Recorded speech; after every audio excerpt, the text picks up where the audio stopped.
Last year December టైంలోనే మేము అయ్యప్పలకి భిక్ష పెట్టాము. భిక్ష పెట్టిన 2-3 డేస్‌కే మాకు బాబుది కన్ఫర్మ్ అయిపోయింది. చాలా హ్యాపీగా అనిపించింది.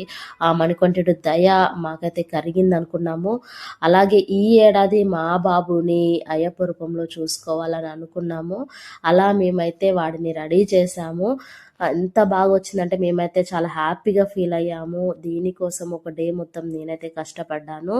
దీనికి థర్మోకోల్ షీట్స్ తీసుకొచ్చి, గోల్డెన్ కవర్ తీసుకొచ్చి, అలా పడిమెట్లు 18 తయారు చేసి, ఆ తర్వాత ఫ్లవర్స్ని ప్రత్యేకంగా ప్లాస్టిక్ ఫ్లవర్స్ ఉంటాయి కదా, అక్కడికి వెళ్ళి తీసుకొని వచ్చి అసలు ఎలా జరుగుతుందో అనుకున్నాను. కానీ ఆసమ్గా జరిగింది. కరెక్ట్గా మా బాబు కూడా ఇదే రోజు అలా వేసిన తర్వాతనే బోర్ల పడ్డాడు. చాలా చాలా హ్యాపీగా అనిపించింది మాకు. మీరు కూడా ఈ వీడియోను చూసి మా చిన్ని కన్నయ్యను మీ బ్లెస్సింగ్స్ ఇచ్చి ఎలా ఉందో కామెంట్ రూపంలో తెలియచేయండి.